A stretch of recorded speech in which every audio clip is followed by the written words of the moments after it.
모두 일어서서 찬송가 1장을 부르시면서 하나님께 예배하겠습니다. 찬송가 1장입니다.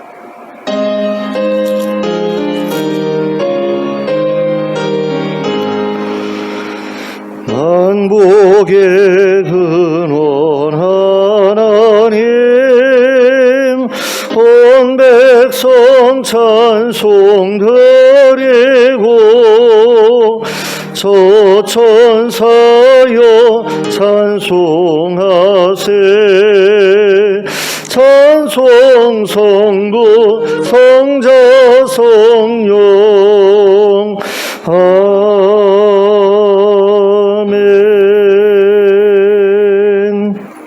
함께 기도하겠습니다. 사랑의 하나님 아버지, 오늘 저에게 복된 주일을 허락하시고 이렇게 함께 모여 예배하게 하시니 감사합니다. 이 예배의 자리에 성령으로 찾아와 주시길 원합니다. 저희를 만나 주시길 원합니다. 저희 심령을 새롭게 하시고 저희 삶을 새롭게 하시길 원합니다. 그래서 하나님 나라에 어울리는 하나님의 백성 되기를 원합니다. 하나님 앞에서 부끄럽지 않은 모습으로 살 수 있기를 원합니다. 성령께서 힘을 더하여 주시고 능력을 더하여 주시기를 원합니다. 저희와 함께 하여 주시기를 원합니다. 이 예배 가운데 하나님의 임재를 경험하게 하시고 하나님께서 정말 살아계시며 저희와 함께 하심을 경험하고 들어갈 수 있도록 인도하여 주시옵소서.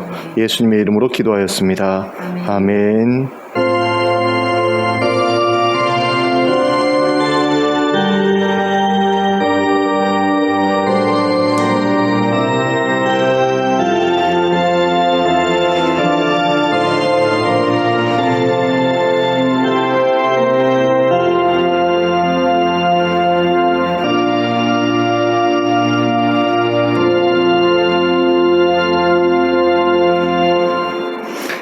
찬송가 34장을 함께 찬송하겠습니다. 찬송가 34장입니다.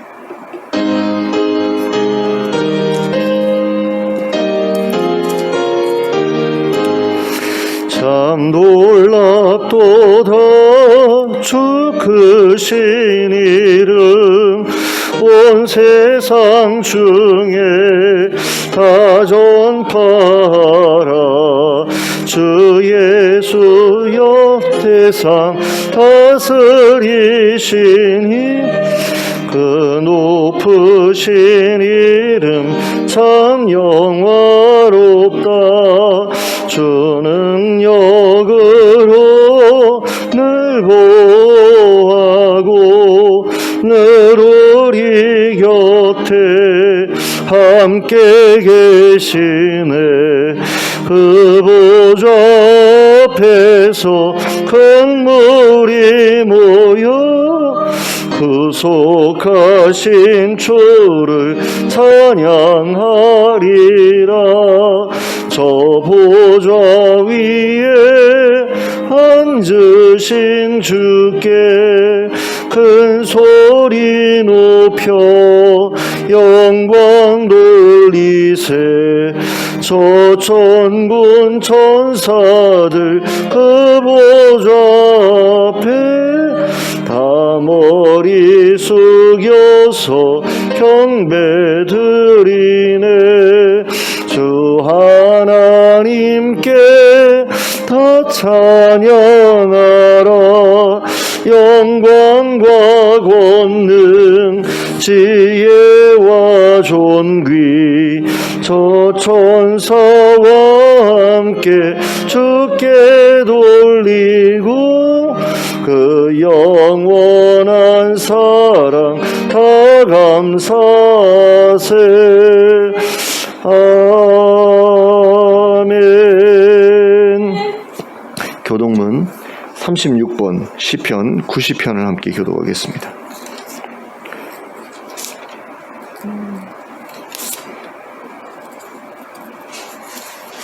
시편 36편, 교동문 36편, 시편 90편을 함께 교독합니다. 주여, 주는 대대에 우리의 거처가 되셨나이다. 산이 생기기 전 땅과 세계도 주께서 조성하시기 전 곧 영원부터 영원까지 주는 하나님이시니이다.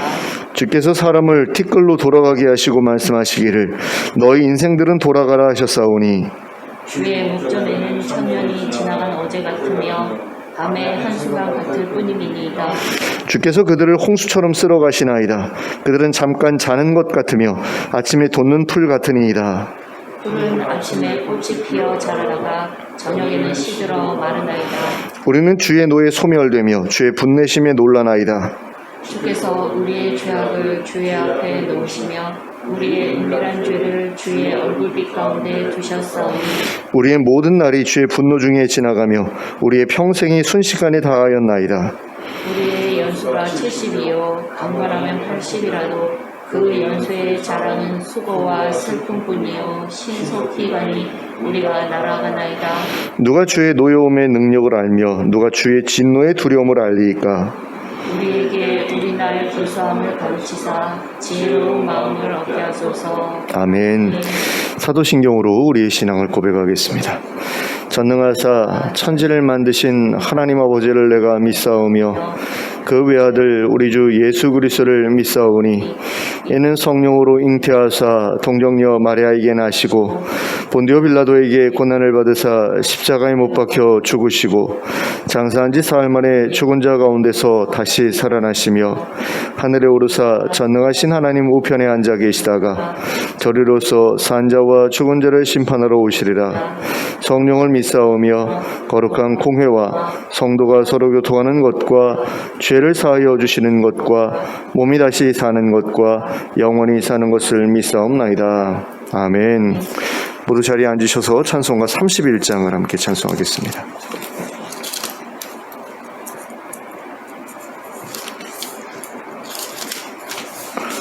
네, 찬송가 31장을 함께 찬송합니다.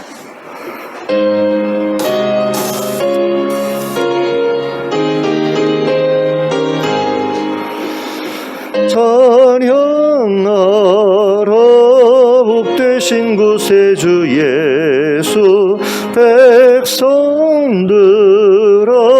사랑을 전하세 경배하라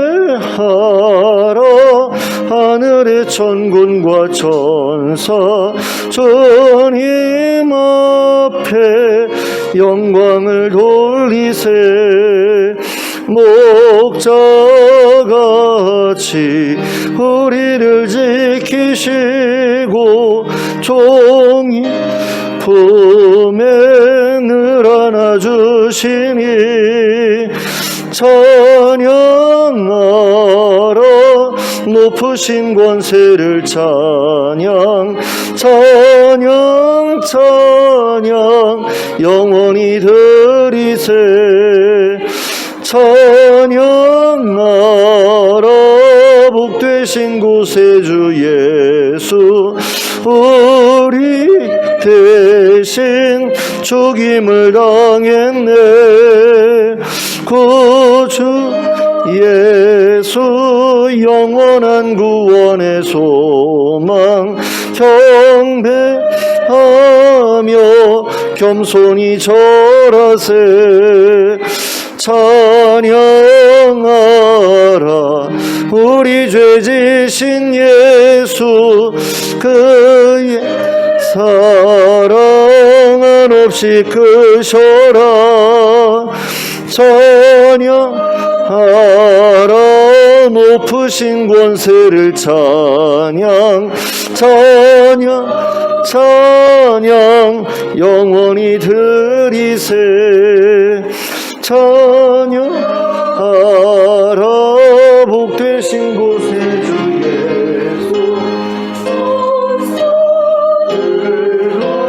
즐겁게 찬양해 구주 예수 영원히 다스리시니 멸류관을 주 앞에 드리세 구주 예수 세상을 이기시고 영광 중에 또다시 오시리 찬양하라 높으신 권세를 찬양 찬양 찬양 영원히 드리세. 아멘. 함께 기도하겠습니다. 사랑과 은혜가 풍성하신 하나님 아버지, 하나님께서 저희의 삶을 보호하여 주시고 인도하여 주시니 감사합니다. 그래서 다시 이 자리에 함께 모일 수 있도록 해주신 것을 또한 감사합니다. 저의 삶에 계속해서 여러 가지 어려움들이 찾아오고 문제들이 찾아오고 또 때로는 죽음이 찾아오기도 하는데, 하나님께서 이 땅에서 살아갈 때나 또는 이 땅을 떠날 그때나 아니면 떠난 이후에나 늘 함께 하시고 저희를 이끄심을 저희가 신뢰하게 해주시길 원합니다. 그래서 저희의 삶에 어떤 일이 벌어지든지 그때에도 주님께서 함께 하심을 믿게 하시고, 그 모든 것을 벗어난 후에 하나님의 나라가 우리 앞에 펼쳐질 것을 소망하게 해주시길 원합니다. 그래서 이 세상을 살아가는 가운데 조금도 두려움이 없게 하시고 또 두려워할 것도 없게 해주시길 원합니다. 그래서 모든 일을 할 때에 우리가 용기 있게 최선을 다할 수 있도록 허락해 주시고, 하나님 그 방향성을 하나님께서 잡아주셔서 우리의 인생에 후회가 없게 해주시길 원합니다.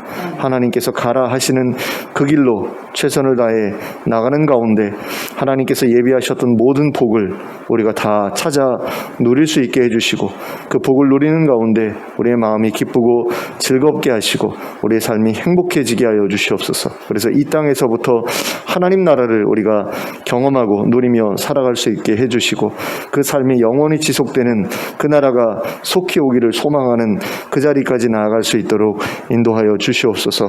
하나님, 코로나로 인해서 굉장히 많은 어려움들을 겪었습니다. 하나님, 그 가운데서 우리가 벗어날 수 있도록 허락해 주심을 감사합니다. 그런데 또다시 유럽으로부터 또 다른 질병이 전 세계로 확산되고 있다고 합니다. 하나님께서 도와주셔서 그 모든 것들을 또 다시 우리가 잘 이겨내고 극복할 수 있도록 허락해 주시고, 또 힘겨운 가운데 처해지는 사람들이 없도록 하나님께서 특별히 또한 보살펴 주시길 원합니다. 그래서 우리 성도들의 삶이 더 이상은 힘들지 않게 하시고 괴롭지 않게 하시고 평탄하게 될 수 있도록 역사해 주시고, 또 아픈 분들은 하나님 치유하여 주셔서 건강하게 될 수 있도록 은혜를 베풀어 주시옵소서. 우리 이경혜 권사님 요양원에 계시면서 많이 건강을 되찾으신 것 같은데 완전하게 온전하게 회복되어서 혼자 걷고 다니고 또 모든 일을 감당할 수 있도록 하나님 회복시켜 주시기를 원합니다. 그리고 그 외에도 노환으로 고통받고 있는 많은 어르신들을 하나님 한 분 한 분 찾아가 주시고 만나 주시고 만져 주시고 새롭게 하여 주시옵소서. 건강하게 붙들어 주시옵소서. 그래서 그분들의 삶이 정말 하나님 앞에서 아름다울 수 있도록, 노년에 더욱더 복된 삶을 누릴 수 있도록 은혜를 허락하여 주시옵소서.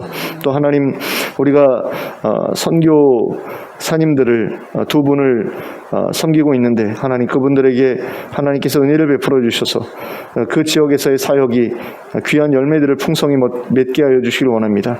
이슬람 교인들과 더불어서 함께 살아가는 가운데 하나님, 그들에게 예수 그리스도를 소개하고 하나님을 소개하고 하나님 나라를 소개하는데 하나님 지혜롭게 하시고 그 일로 말미암아 어려움 당하지 않게 하여 주시고, 이슬람과의 관계 속에서 관계를 깨뜨릴 만한 어떤 일들이 발생하지 않도록 하나님 정말 본이 되는 그런 모습으로 전도할 수 있도록 하나님 도와주시기를 원합니다. 아름다운 공동체를 이루고 그 안에서 서로 사랑하는 모습을 보여줄 수 있게 해주시고, 하나님 그 가운데서 하나님께서 어떻게 일하시는지를 또한 지켜볼 수 있는 그런 믿음의 사람들 다 되어서 아름다운 열매가 늘 풍성하게 해주시기를 원합니다. 하나님, 우리가 이 땅에서 교회를 세우고 이렇게 함께 어우러져서 살아가고 있는데 이 삶이 정말 아름다운 하나님 나라의 삶이 되어서 많은 이들에게 매력적인 것으로 보여지게 하시고, 그래서 그 매력적인 그 삶에 반응한 사람들이 하나둘씩 모여들게 하시고 그 가운데서 하나님을 만나게 하시고 하나님을 경외하게 하시고 하나님을 섬기는 역사들이 계속해서 일어날 수 있도록 도와주시옵소서. 또 하나님, 우리가 이 시간에 예배하러 모였는데 이 예배의 자리에 하나님께서 함께 하시는 것을 보여주시길 원합니다. 성령으로 함께 하시고 저희가 드린 찬양과 기도와 예물을 기쁘게 받아주시고 또 하나님께서 이 시간에 저희에게 하늘의 신령한 복으로 채워주시는 것을 저희로 누리게 하여 주셔서 저희가 기쁨으로 돌아갈 수 있도록 은혜 베풀어 주시옵소서. 예수 그리스도의 이름으로 기도하였습니다. 아멘.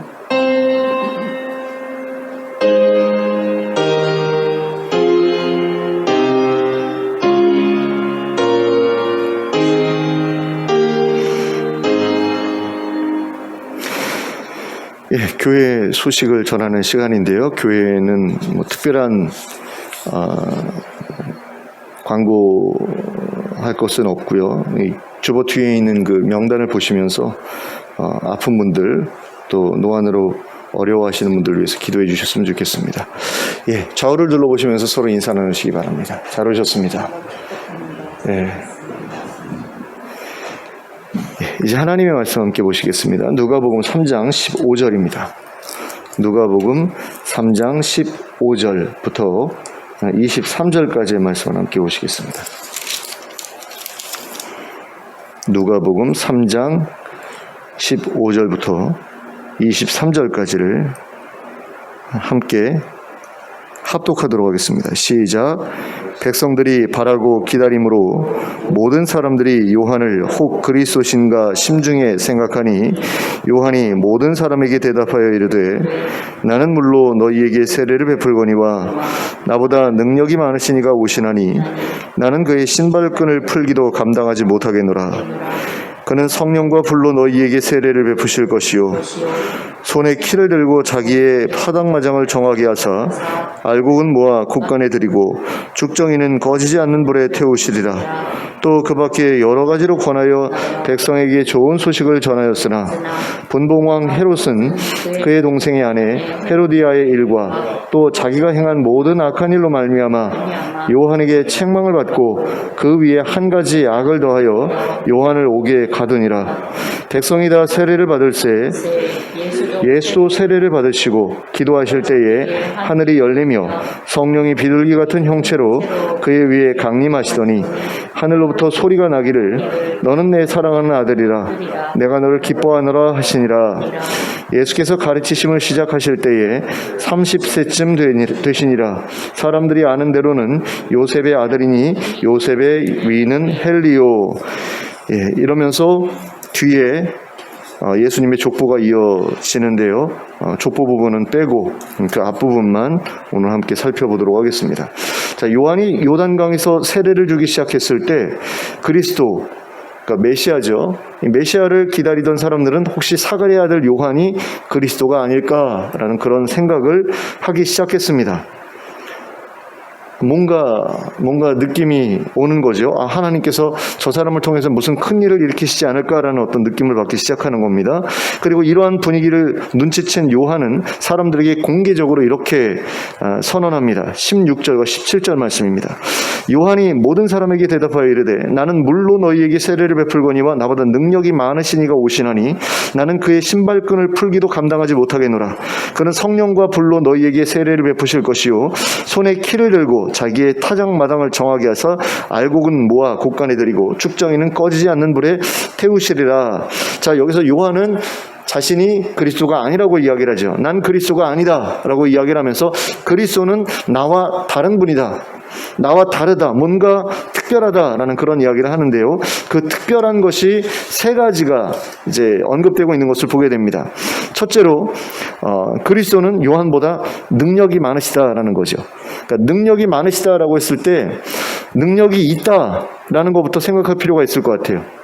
요한도 능력이 있는가라고 했을 때 이 능력이 도대체 뭘 의미하는가를 생각해 봐야 되는데, 요한은 사역하는 동안에 어떤 기적을 행하지 않았거든요. 뭐 엘리야나 엘리사나 뭐 이런 사람들처럼 막 기적을 일으키고 그런 게 전혀 없었다라고 신약 성경에 기록이 되어 있습니다. 그런데 예수님은 능력이 있으셔서 귀신도 내쫓고 병도 고치셨죠.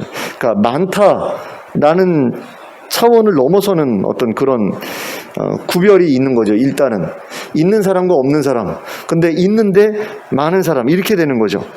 그러니까 요한보다 뭔가 더 특별한 분이다라는 거죠. 그래서 요한은 그분의 신발끈을 푸는 것조차도 감당할 수 없다라고 이야기를 합니다. 그러니까 자기가 그분의 종을 자처하기도 자신에게는 부족함이 많다라는 그런 이야기입니다. 그 정도로 대단하신 분이고 위대한 분이다라는 거죠.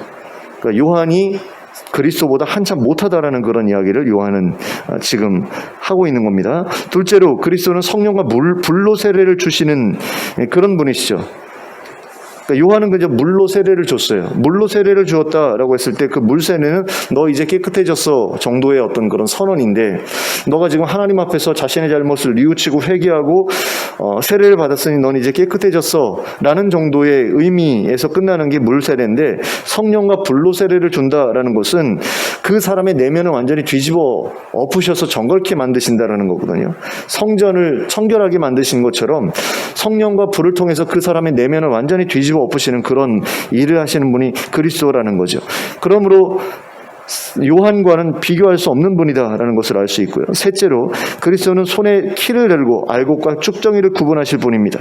그래서 알곡은 곡간이 들이실 것이고 쭉정이는 꺼지지 않는 불에 태우실 것이다 이렇게 말하고 있는데, 이건 예수님께서 앞으로 심판주가 되실 것이다라는 이야기죠. 여기서 요한이 첫 번째로 언급한 그리스도의 특징은 그 어떤 사람보다 높으신 분이다라는 겁니다. 그분은 요한과 같은 선지자조차도 감히 종이라고 자처할 수 없을 정도로 위대하신 분이다라는 거고요. 요한이 두 번째로 언급한 그리스도의 특징은 성령과 불로 세례를 주셔서 자기 백성들을 거룩하고 정결하게 만드실 분이라는 것인데요. 세상의 왕은 계도와 처벌과 위협을 통해서 자기 백성들의 질적 향상을 꾀하죠. 백성들이 너무 무질서하고 그러면 뭔가 사회가 발전이 없을 거 아니에요. 그래서 자기 백성들을 어떻게 해서든 계도하려고 하는 게 지도자의 입장 아닙니까? 세상의 왕은 계도, 처벌 또는 처벌에 대한 위협 이런 것들을 통해서 자기 백성들의 그 수준을 높이려고 하는데, 그리스도는 성령과 불로 세례를 주는 것을 통해서 자기 백성들의 질적 향상을 꾀하신다는 겁니다. 자기 백성의 내면으로부터 송두리째 뒤집어 엎으시고 그럼으로써 정결케 하고 자발적으로 거룩한 삶을 살게 하시는 것이 바로 그리스도의 능력이다라는 거죠. 요한이 세 번째로 언급한 그리스도의 특징은 알곡과 쭉정이를 구분하셔서 알곡은 구원하시고 쭉정이는 심판하시는 분이다라는 겁니다. 성령과 불로 세례를 주셨는데도 불구하고 열매를 맺지 못한다. 그러면 결국에 쭉정이로 드러나서 심판을 받게 된다라는 거죠.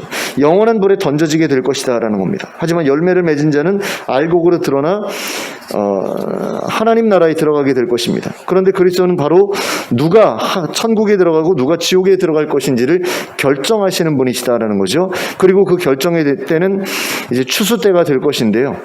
타작의 때죠. 그래서 지금 내가 구원받았다라고 해가지고 그때 이에 분류해서 제외되는 것은 아니라는 사실을 우리가 기억할 필요가 있습니다. 그러니까 평가는 지금이 아닌 그때 이루어진다라는 거죠.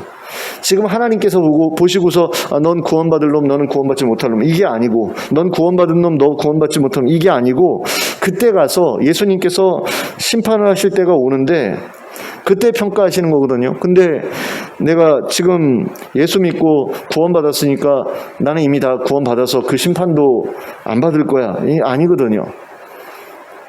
열매가 있는지 없는지에 대한 평가가 이루어질 겁니다. 그것에 따라서 하나님 나라에 들어가고 못 들어가고 결정될 텐데, 지금 내가 예수 믿고 교회 다니고 세례 받았고 내가 직분이 있고 그러니까 난 구원받은 거다, 이거는 절대로 아니다라는 거죠.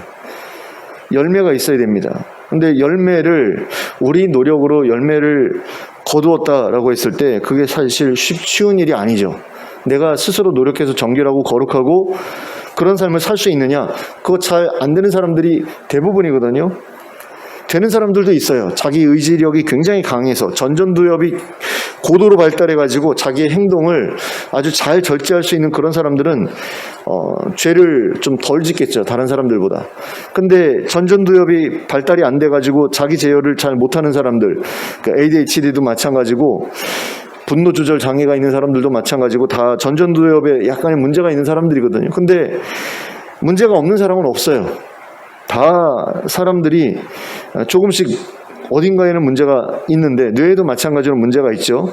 그래서 뭐 어떤 사람들은 뭐 태어나가지고 자기가 발휘할 수 있는 능력의 얼마밖에 몇 %밖에 사용을 못한다 뭐 이런 얘기도 하고 그러는데 그건 뭐 사실인지 아닌지 정확하게 알 수 없지만 어쨌든 간에 사람들 가운데 자기 제어를 완벽하게 하는 그런 존재는 없잖아요. 그건 우리가 알고 있지 않습니까?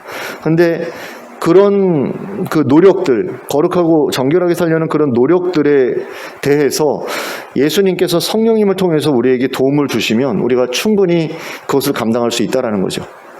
그러니까 뇌에 문제가 있더라도 성령님을 모시게 되면 정상적인 어떤 그런 행동과 삶이 가능해진다라는 거예요. 아무리 지독한 중독에 사로잡혔을지라도 성령에 사로잡히게 되면, 그래서 정결하고 거룩한 삶을 추구하게 되다 보면 그게 단지 방향성만 일러주시는 게 아니라 능력도 함께 해주시기 때문에 그게 가능해진다라는 거죠. 그래서 결국에는 그것을 통해서 열매를 누리게 하시는데 그 열매가 없으면 하나님 나라에는 들어갈 수 없다라는 겁니다. 근데 그 열매라는 게 완벽한 삶을 의미하는 것은 아니에요. 성숙한 삶을 의미하는 거고요. 최대한 자신의 어떤 부족함을, 허물을 이겨나가는 어떤 그런 노력들로 점철된 그런 삶인 거죠. 그러니까 믿음이라는 것은 방향성이라고 그렇게 생각하시면 될 것 같아요. 내가 세상 사람들과 똑같은 그런 방향성을 가지고 살아갈 것인가, 아니면 하나님께서 요구하시는 삶을 향한 방향성을 가지고 살아갈 것인가, 그게 믿음이라고 봅니다. 하나님께서 제시하시는 어떤 방향, 삶의 방향을 내가 따라간다라고 하는 것은 하나님의 약속을 믿는다라는 얘기거든요. 내가 그 방향을 향해서 나아가면 하나님께서 나를 구원해 주실 것이고 하나님 나라에 들어가게 하실 것이고 하나님의 거룩한 백성으로 살게 하실 거다라는 것을 믿으니까 그런 방향으로 나아갈 수 있는 것 아니겠어요? 그러니까 믿음이라는 것은 방향성입니다. 근데 그 방향을 내가 그쪽으로 정했는데 어떤 사람은 출발점이 여기 있고 어떤 사람은 저기 있어요. 목적지는 저긴데, 그러면 그 앞에서 시작하는 사람들은 쉽게 도달할 수 있겠죠. 근데 나는 여기서 뒤에서 출발하면은 도착하는 게 쉽지가 않을 거 아니에요. 그럼 내가 그 사람보다 못한 사람이냐? 그거 아니다라는 거죠. 내 출발점이 한참 늦었는데도 불구하고 난 이만큼 갔어요. 저 사람은 저 앞에 있는데도 이만큼밖에 못 갔어요. 그러면 누가 더 열심히 노력한 겁니까? 누가 열매를 위해서 노력한 사람이죠? 뒤에서 늦게 시작했어도 많이 간 사람인 거죠. 그걸 우리가 생각할 필요가 있어요. 그렇기 때문에 저 사람은 정말 성품이 괜찮은데 나는 왜 이 모양 이 꼴이지? 이렇게 생각할 필요가 없는 겁니다. 그 사람은 태어날 때부터 좋은 집안에서 태어나서 좋은 거 누리면서 살았기 때문에 마음에 여유가 있어서 그렇게 성품이 괜찮은 걸 수 있거든요.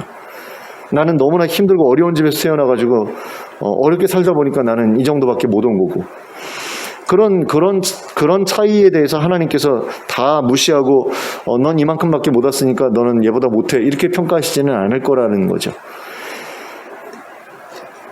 그런 점에서 그 평가를 예수님께서 하신다라고 했을 때 그 평가에서 내가 어떻게 될지, 그건 우리가 확신할 수 없는 문제거든요. 그거는 이제 예수님께서 알아서 하실 문제고, 우리가 확신할 수 있는 건 그것뿐이죠. 하나님이 나를 사랑하신다라는 거, 예수님이 나를 사랑하신다라는 거. 그렇기 때문에 내가 그분을 믿고서 의지하고 살아갈 때, 그분이 원하시는 삶의 방향을 향해서 나아갈 때 뭔가 나를 위해서 준비해 주실 것이고 나를 위해서 뭔가 도움을 주실 것이다. 이런 부분만 우리는 신뢰하면서 나가면 되지, 내가 천국에 들어가게 될까? 못 들어가게 될까? 내가 들어가면은 몇 등이나 할까? 어떤 높은 자리에 앉을 수 있을까? 이런 거는 우리가 생각할 바가 아니라는 거죠. 예수님의 제자들이 쓸데없이 고민했던 것들이 우리에게도 여전히 쓸데없이 고민하는 것일 수밖에 없다라는 겁니다. 어쨌든 예수님은 요한보다 능력이 많으시고, 그 다음에 성령과 불로 세례를 주시는 분이고, 그 다음에 심판하시는 분이다. 이것을 이제 요한이 이야기했단 말입니다. 그런데 요한이 백성들에게 이야기해준 그리스도에 대한 내용을 18절에서는 뭐라고 이야기하고 있느냐? 좋은 소식이라고 이야기를 하고 있습니다. 백성들에게 이렇게 이야기하죠. 또 그 밖에 여러 가지로 권하여 백성에게 좋은 소식을 전하였으나, 그 밖에 여러 가지로 권하였는데 그것이 좋은 소식이었다.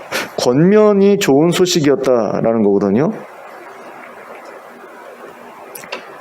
또 요한이 그리스도에 대해 소개한 내용도 좋은 소식이라고 할 수 있는 거죠. 왜 그렇게 볼 수 있느냐? 그리스도가 어떤 분인지를 알아야 그분을 자기의 왕으로 받아들이든지 말든지 할 거 아닙니까? 그러니까 그리스도가 위대한 분이고 자기 백성들을 정결하게 하시는 분, 거룩하게 하시는 분이고 알곡과 축정이를 구분해서 구원과 심판을 베푸시는 그런 분이라는 그 사실은 우리에게 좋은 소식일 수밖에 없는 거죠. 왜? 그분이 얼마나 괜찮은 분인지를 알 때 우리가 그분을 우리의 왕으로 모시기가 더 좋잖아요. 이런 거죠. 내가 지지하던 어떤 정치인이 있어요. 근데 그 사람이 내가 생각했던 것보다 더 좋은 분이래요. 그건 복음인 거죠. 좋은 소식인 거죠. 이해가 가시죠? 근데 만약에 내가 지지하던 정치인, 내가 이번 대선에서 투표했던 그 정치인이 내가 생각했던 것보다 더 못난 사람이다. 이거는 배드뉴스죠. 근데 그 사람이 정말 훌륭한, 내가 생각했던 것보다 대단한 사람이었다. 그러면 그거는 굿뉴스죠. 그렇게 되는 겁니다. 그래서 지금 세례 요한이 예수님에 대해서 이분 이렇게 좋은 분이야 라고 우리한테 가르쳐 줬을 때, 그게 사실이라고 할 때 그것은 우리에게 복음일 수밖에 없는 거죠. 그런데 18절은 요한이 그 외에도 여러 가지로 백성들을 권했다라고 말하고 있는데요. 이것은 요한이 백성들에게 권했던 그 것들도 좋은 소식에 포함된다는 이야기라고 할 수 있습니다. 그러니까 권면이 좋은 소식이다라는 거죠. 권면이 복음이다라는 겁니다. 그렇다면 요한은 백성들에게 어떤 권면을 하였기에 그 권면을 누가가 좋은 소식이라고 말하고 있는 것일까요? 요한이 권했던 권면은 바로 구원에 필요한 일들에 대한 권면이었을 겁니다. 그리고 이것은 우리가 앞에서 살펴보았던 것처럼 옷 2벌 있는 사람은 한 벌을 가난한 사람들에게 나눠주고 또 먹을 것이 있으면 그것도 그렇게 하고 남의 재물에 욕심을 부리지 말라는 권면과 동일한 내용의 권면이었을 거거든요. 그리고 그 권면에 따르게 되면 회개의 열매를 맺게 될 것이고, 그러면 회개의 세례를 얻을 수 있게 될 것이고, 그러면 하나님의 백성이 될 수 있게 될 것이기 때문에 그 권면은 복음일 수 있다라는 겁니다.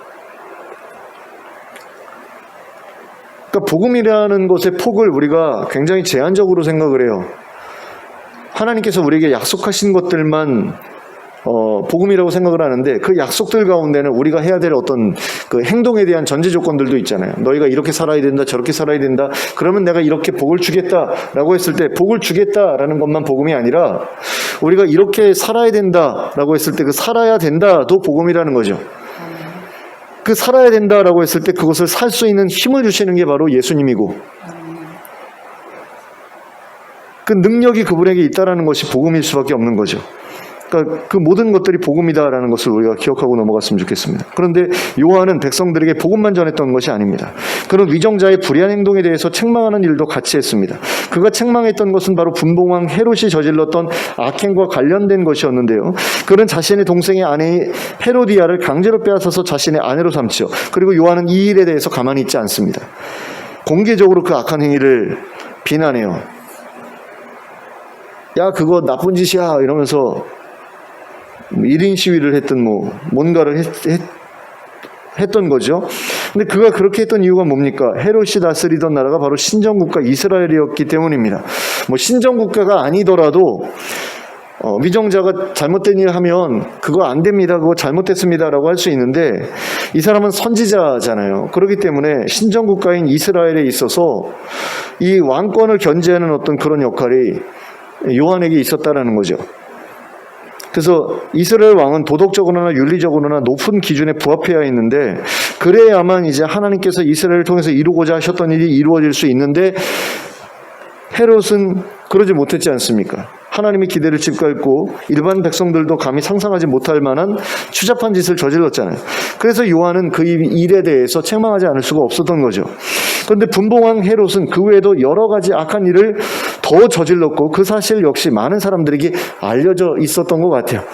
그래서 요한은 그 일까지도 함께 책망하죠. 근데 그 어떤 통치자가 자신의 백성이 자신을 욕하는 것을 보고 가만히 있겠습니까? 당연히 잡아 가두거나 잡아다가 죽이려 들었을 게 분명하죠. 근데 헤롯 역시 그 범죄에서 벗어나지 않았습니다. 그는 당장에 요한을 잡아다가 옥에 가두었고, 나중에는 목을 베어서 살해하고 맙니다. 자, 그런데 우리가 여기서 생각해 봐야 될 것이 무엇이냐면, 헤롯에 대한 요한의 책망도 복음의 일부분이었다라고 볼 수 있느냐라는 겁니다. 저는 그렇게 볼 수 있다라고 생각을 해요. 왜냐하면 분봉왕 헤롯에 대한 요한의 책망은 하나님 나라의 위정자는 저렇게 행동해서는 안 된다라는 사실과 함께 하나님께서 세우실 그리스도는 저렇게 행동하시는 분이 아니다 라는 사실을 가르쳐주는 지침이기도 했기 때문입니다. 그런 점에서 요한의 책망 또한 하나님 나라 복음의 일부였다 이렇게 볼 수 있다는 거죠. 그리고 이것은 오늘날에도 동일하게 적용될 수 있는 이야기이기도 합니다. 오늘날 우리가 몸담고 있는 국가의 지도자가 악한 행동을 했을 때 그리스도인은 당연히 그 일에 대해서 책망할 수 있고 또 책망해야 합니다. 그리고 이것은 우리가 앞으로 살아가게 될 하나님 나라의 왕이 이 세상 지도자들과는 다른 분이라는 사실에 대한 선언이 됩니다. 그런 점에서 국가 지도자의 잘못에 대해서 침묵하는 것은 복음을 전하기를 거부하는 것과 똑같은 그런 수준의 일이라고 할 수 있습니다. 우리가 들어가서 살아가게 될 하나님 나라의 지도자인 예수님이 어떤 분인지를 소개할 수 있는 기회를 잃어버리게 되는 것과 같은 일이다라는 거죠. 그러므로 우리는 국가 지도자의 악행에 대해서 침묵하지 말아야 합니다. 우리가 섬기는 그리스도의 뛰어나심을 소개할 기회로 삼아야 합니다. 국가 지도자의 악행에 대해서 침묵할 뿐 아니라 사람이면 누구나 그럴 수 있다고 하면서 그 악행을 옹호하는 것은 그리스도인들에게 합당한 일이 아닙니다. 하지만 그가 저지른 것이 악행이 아니라 그저 허물일 뿐이다, 실수일 뿐이다 라고 한다면 그에 대해서는 우리가 관대하게 봐줄 수 있어야 되죠. 그 이유는 우리 또한 허물로 가득한 인생이기 때문이죠. 우리와 그의 사이에 차이가 없기 때문입니다. 요한도 분봉왕 헤롯이 실수나 허물을 저지른 것에 대해서까지 책망하지는 않았을 것입니다. 아마도 그는 분봉왕 헤롯이 자신의 권력을 남용해서 다른 사람들, 자기 백성들을 괴롭힌 것에 대해서 책망했을 게 분명해요. 예수님도 그러셨죠. 예수님도 제사장들이 이스라엘 백성들을 괴롭힌 것에 대해서 책망했지 그 사람들이 실수하고 부족하고 이런 거 가지고 책망하지 않았거든요. 그러므로 우리 또한 타인의 실수나 허물에 대해서는 관대하게 이해해 주되 타인의 악행에 대해서는 준열하게 심판하고 비판하는 그런 태도를 가질 수 있어야 된다는 겁니다. 그리고 그것을 말하는 가운데 우리가 해야 될 일은 그냥 욕하고 끝내는 게 아니라 우리에게는 다른 지도자가 있다는 것을 소개하는 거죠. 그리스도라는 그 왕이 우리를 앞으로 다스리게 될 그 나라가 우리에게 주어질 것이다라는 것을 소개하는 기회로 삼아야 된다는 겁니다. 솔직히 그렇잖아요. 북한이나 중국 같은 데서 그 지도자들의 악행을 욕하고 그리고 예수님께서 빨리 오시기를 원하는 그런 마음을 가진 사람들 얼마나 많겠습니까?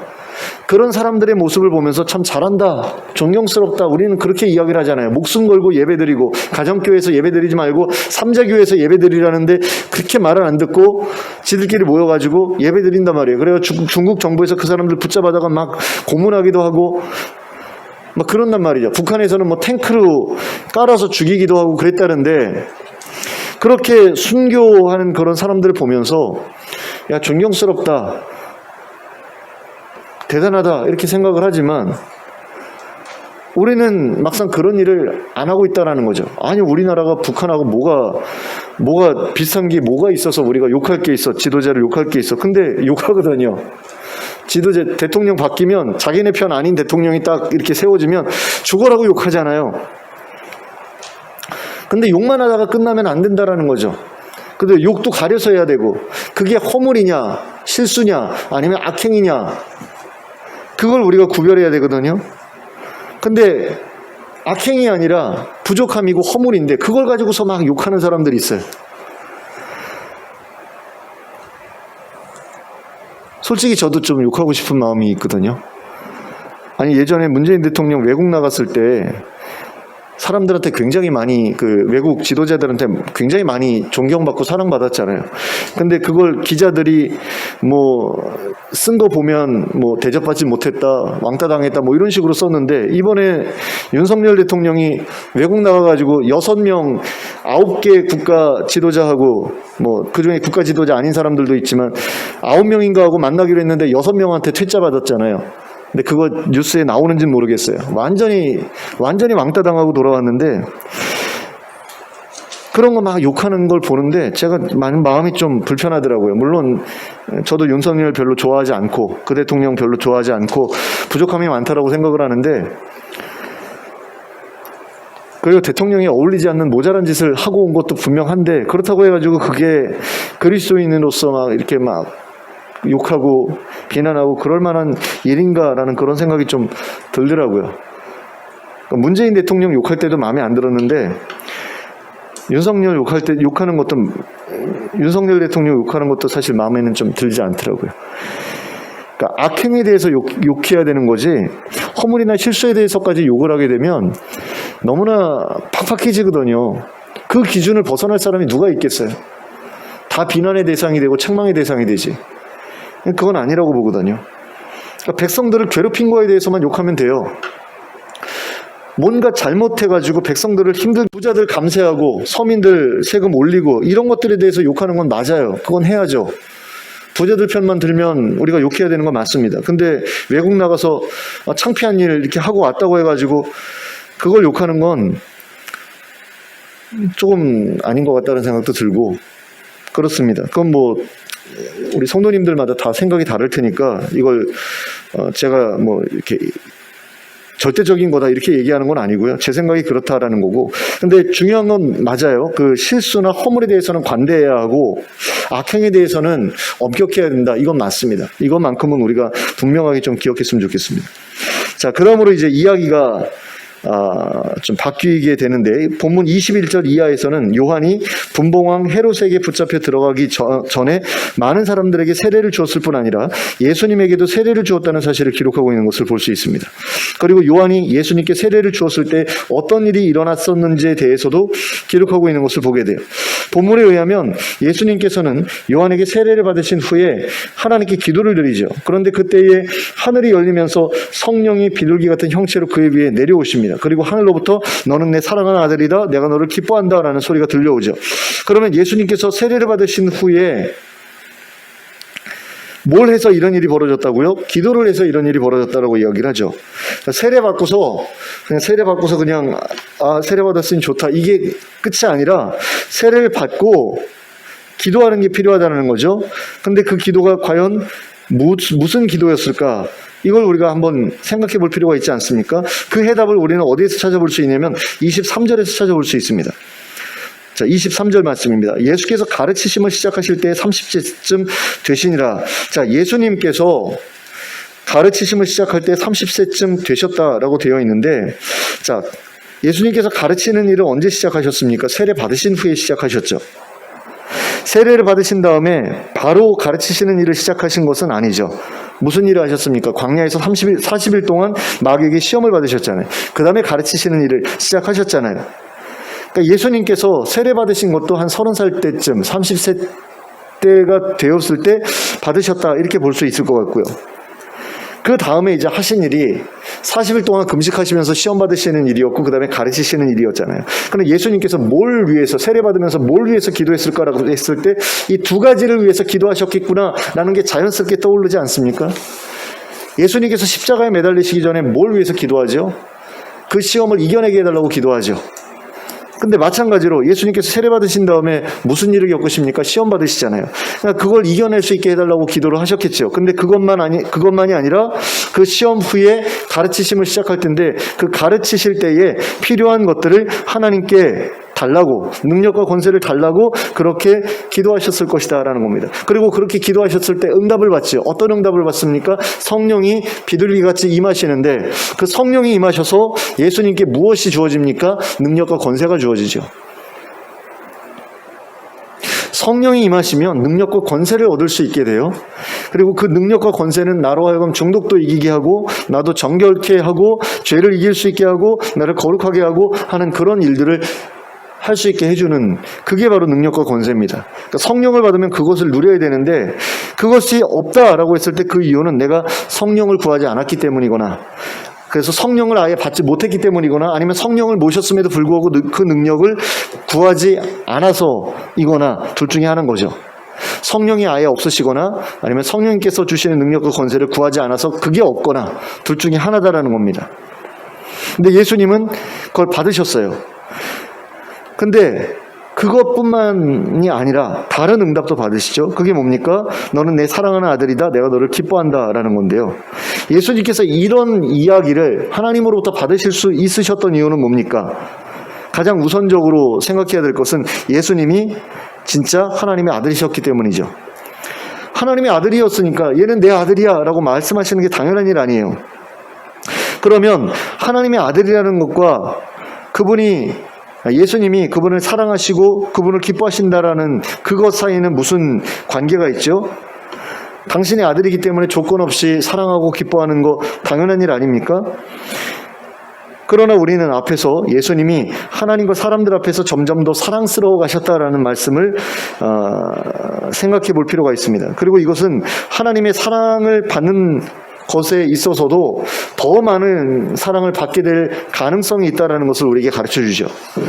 그러니까 기본적으로 하나님께서는 자기 백성들을 사랑하시고 자기 아들을 사랑하시는데 점점 더 사랑스러워 가셨다는 것은 더 많은 사랑을 받을 가능성이 있으셨다는 것이고 그 가능성을 자신이 누리셨다라는 이야기 아닙니까?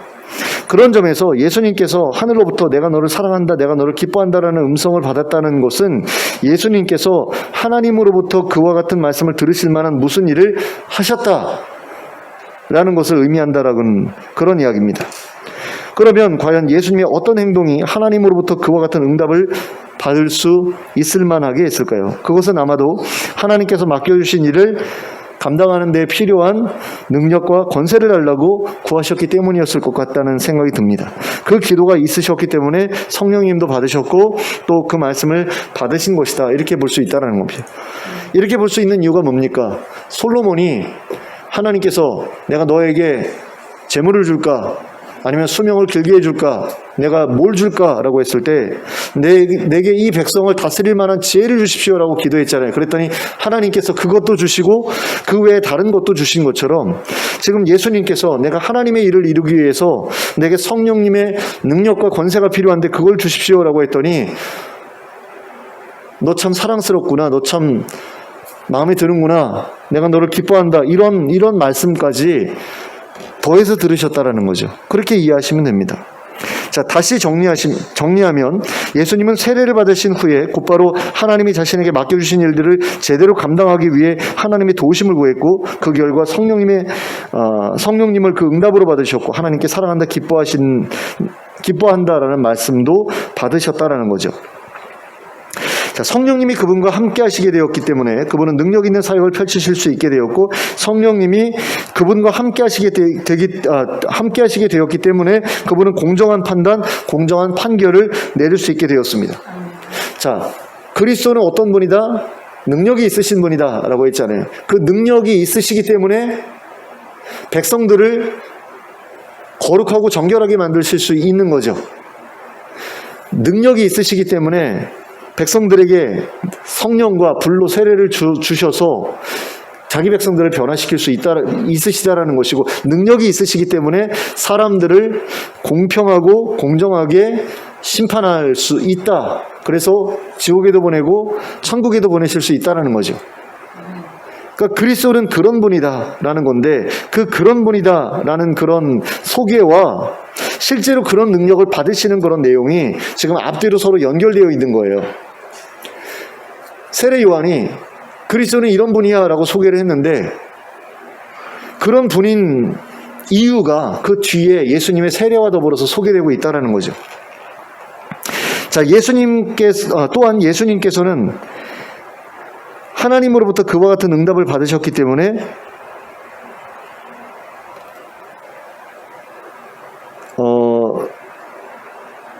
헤롯과 다른 통치자로 준비될 수 있으셨다. 이걸 우리가 또 기억할 필요가 있습니다. 그러니까 그분에게는 어떠한 허물도 없으셨죠. 그리고 그분은 자기 백성들에 대해서 어떠한 악행도 저지르지 않으셨습니다. 그분은 누구보다 정결하고 거룩한 삶을 살아가셨고 자기 백성들도 자기처럼 정결하고 거룩한 하나님의 백성이 될 수 있기를 바라셨습니다. 그분은 바로 그와 같은 통치자로 세상에 오셨기 때문에 요한으로부터 극도의 존경과 존중을 받으실 수 있으셨던 거죠. 우리가 믿고 의지하고 섬기는 그리스도는 분봉왕 헤롯과 같이 자신의 욕망에 휘둘려서 살아가는 악한 지도자가 아닙니다. 그뿐 아니라 모태로부터 정결하고 거룩한 삶을 시작한 요한과 같은 선지자도 그분에 비할 수 없을 정도로 그분은 능력 있는 분이고 위대한 분이시다라는 거죠. 그분으로 인해서 우리는 정결하고 거룩한 삶을 살아갈 수 있게 되고 그분으로 인해서 우리는 하나님 나라의 백성이 되어 그 나라에 들어갈 수 있게 된다는 겁니다. 그분이 바로 우리의 왕이시고 우리의 지도자라는 거죠. 그게 기독교에서 말하는 기독교 신앙이라는 거예요. 그러니까 내가 기독교를 믿는다, 내가 예수를 믿는다라고 했을 때 그것은 예수님이 앞으로 세워질 하나님 나라의 왕이다, 그리고 하나님 나라가 세워져 가고 있다라는 사실을 믿는 겁니다. 그래서 사실 이 세상 나라에 대해서 별로 그렇게 기대를 갖지 않는 게 그리스도인으로서의 마땅한 모습이에요, 사실은.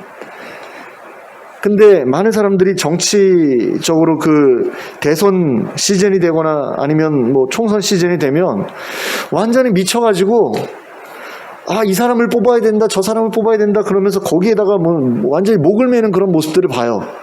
완전히 아이돌이에요. 그래가지고 자기가 지지하는 정치인을 욕하면 참지를 못해요.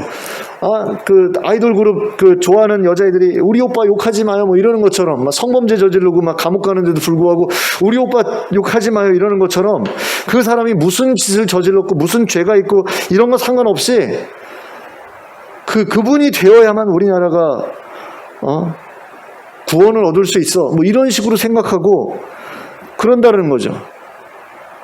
기독교인이 그래도 되는가라는 그런 저는 의문이 있어요.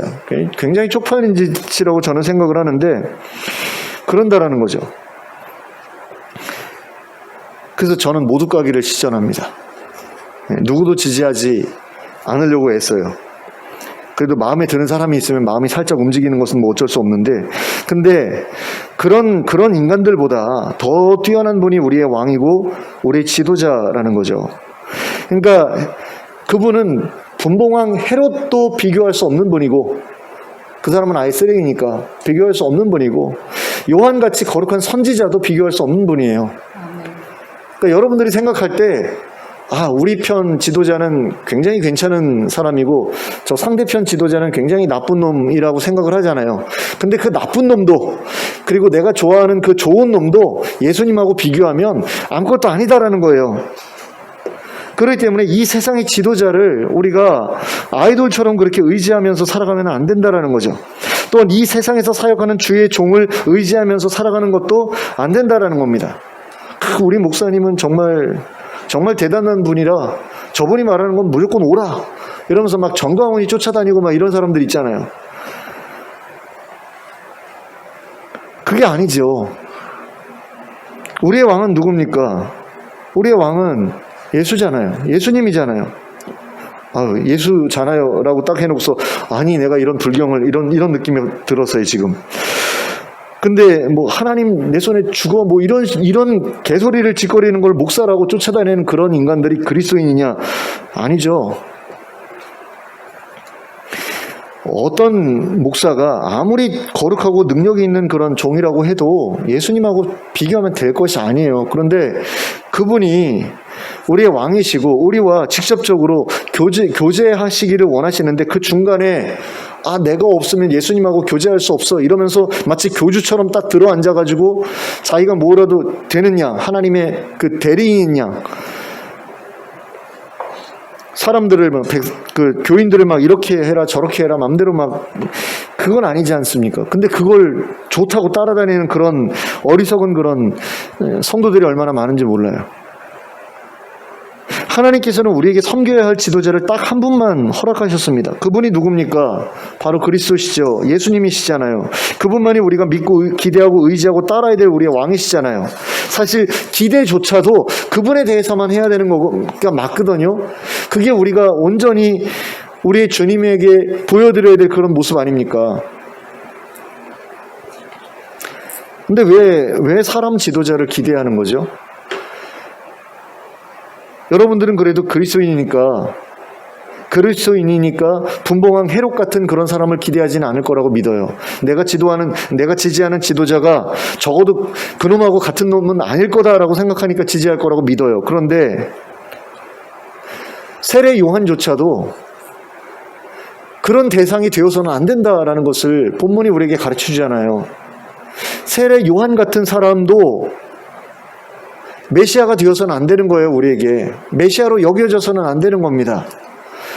근데 인품이 좋고 능력이 있고, 그러니까 우리 대통령으로 삼아서 저 사람은 우리 대통령으로 삼아서 영구적으로 우리를 이끌어줄 수 있도록 했으면 좋겠다. 이거는 말이 안 되는 거죠. 근데 그런 생각을 가지고 있는 사람들이 있어요. 정당도 마찬가지예요. 저 정당이야말로 우리가 지지할 수밖에 없는, 지지해야만 하는, 그리고 저 정당이 정권을 잡고 있어야만 우리나라가 정말 괜찮은 나라가 될 것 같은 어떤 그런 마음을 가지고 어떤 정당을 지지한다. 이것도 사실은 제가 느끼기에는 조금 아니다라는 생각이 듭니다. 예수님께서 제자들을 모으셨을 때요, 여러 사람들이 모였죠. 거기는 뭐 세리도 있었고요, 고기 잡는 어부들도 있었죠. 근데 거기는 정당에 속한 극렬 어떤 멤버들도 있었던 것을 봅니다. 누굽니까? 그러니까 열심당원 시몬 같은 사람이죠. 그 예수님께서 붙잡혀 가시기 전날 밤에 예수님 붙잡으러 온 사람들을 맞이하기 전에 예수님께서 너희 가운데 칼이 있느냐라고 물어봤더니 칼이 있다고 그러죠. 몇 자루가 나옵니까? 2자루가 나왔거든요. 근데 한 자루는 열심당원 시몬이 가지고 있었던 그런 칼이었을 것 같아요. 근데 다른 하나도 뭔가 그쪽하고 연결된 그런 사람이 아니었을까라는 생각이 듭니다. 그러니까 적어도 예수님의 12제자 중에서 2명 정도는 그 극렬 어떤 그 민족해방 정당 소속이었다라는 그런 이야기가 되죠. 근데 예수님께서 그 사람들을 다 데리고 오셨잖아요. 바리새파도 사실 정당이거든요. 그 당시에는 다 데리고 오셨잖아요. 근데 그 사람들이 예수님 밑에 있었을 때도 그 사람들은 계속해서 자신의 정당에 소속된 그런 사람들로 활동을 했어요. 예수님을 따라다니면서도. 그런데 성령을 받고 나서는 그 정당으로부터 완전히 떠나죠. 결별하죠. 그러니까 예수님을 섬기는 어떤 그런 그 공동체가 하나의 정당이 된 거예요. 그러니까 기독교인들의 정당이 아니라 교회 자체가 하나의 정당인 겁니다. 정파예요. 우리는 예수라는 그런 당수를 모시고 있는 그런 정당원들입니다. 그런 사람들이 다른 정파의 지도자들, 그 사람들을 지지하고 그 사람들을 아이돌처럼 이렇게 떠받들고 이건 합당한 일이 아니죠. 물론 이 땅에 우리가 발을 디디고 살아가기 때문에 누군가에게 투표를 안 할 수는 없어요. 그럴 때에 그나마 예수님하고 좀 비슷해, 이런 생각을 가지고 투표를 하면 괜찮습니다. 근데 그게 아니라 예수님하고 전혀 비슷한 부분도 없는데 능력이 뛰어나니까 나를 잘 먹고 잘 살게 해줄 거야, 그래가지고 투표를 한다? 그건 기독교인으로서 마땅한 그런 태도가 아니죠. 근데 이번에 보니까 별별 사람들이 정말 많더라고요. 윤석열 후보를 지지했던 사람들이나 이재명 후보를 지지했던 사람들이나 제가 봤을 땐 저건 기독교인답지 않아 라는 그런 모습들이 너무나 많았어요. 그들에게는 예수가 지도자가 아닌 것처럼 느껴졌거든요. 그들의 지도자는 예수가 아니라 그들이 지지하는 바로 그 사람이라는 그런 느낌이 너무나 강하게 온 거예요. 그래서 자신이 지지하는 그 지도자를 지지하지 않으면 관계를 막 끊더라고요. 같은 기독교인인데도. 그게 무슨 기독교인이에요. 진짜 웃기는 사람들이지. 그런 사람들이 목사라고 앞에서 이번에는 뭐 이세벨과 아합 같은 그런 사람에게 투표하면 안 됩니다. 그건 배교하는 겁니다. 뭐 그딴 소리나 하고 있고, 너무나 웃겼어요, 저는. 우리가 섬기는 지도자가 누군지를 좀 더 분명하게 인지를 하고 인식을 했으면 좋겠습니다. 우리는 하나님 나라 백성이고 하나님 나라의 지도자인 예수님을 믿는 사람들이죠. 예수님은 우리 교회라는 정당의 당수시죠. 그분 말고는 대통령 후보가 없는 거예요. 우리에게는 왕의 후보가 없는 겁니다. 근데 다른 지도자들, 그런 지도자들을 막 높이고 예수님만큼 떠받들고 이러면은 안 된다라는 거 우리가 좀 기억했으면 좋겠습니다. 그래서 사가랴의 아들 요한이 그랬던 것처럼 오직 예수님만 높이고 예수님만 의지하고 예수님만을 세상에 드러내면서 살아오고자 힘쓰는 저 여러분 될 수 있기를 예수 그리스도의 이름으로 축원합니다. 기도하겠습니다. 사랑의 하나님 아버지, 세상에 많은 지도자들이 있지만 그들을 통해서 이 나라의 구원이나 이 세상의 구원이 이루어질 수 있는 것이 아니고 모든 것이 하나님의 계획대로 하나님의 뜻대로 이루어져 가고 있음을 우리가 기억할 수 있기를 원합니다. 그리고 모든 것을 하나님께 맡길 수 있기를 원하고 또 예수 닮은 지도자를 우리가 찾아서 그를 우리의 대표로 세우는 그런 일을 우리가 하되 그들을 예수님처럼 떠받들거나 예수님처럼 높여드리는 그런 일은 하지 않게 되기를 원합니다. 세례 요한이 했던 것처럼 오직 예수님만 드러내고 예수님만 높여드리고 예수님께만 의지하면서 살아가는 그런 저희들 되게 하여 주시고 그럼으로써 하나님 나라에 합당한 자로 인정받게 해주시기 원합니다.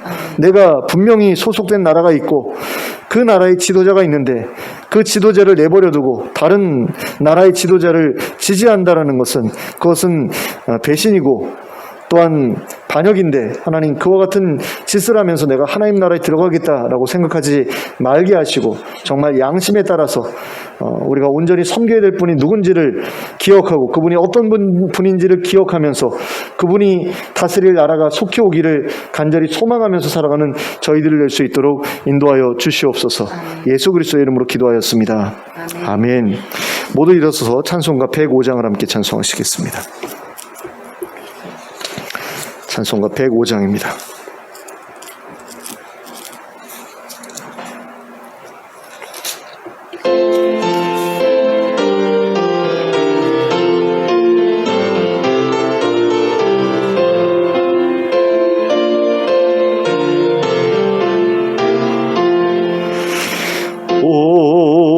오랫동안 기다리던 주님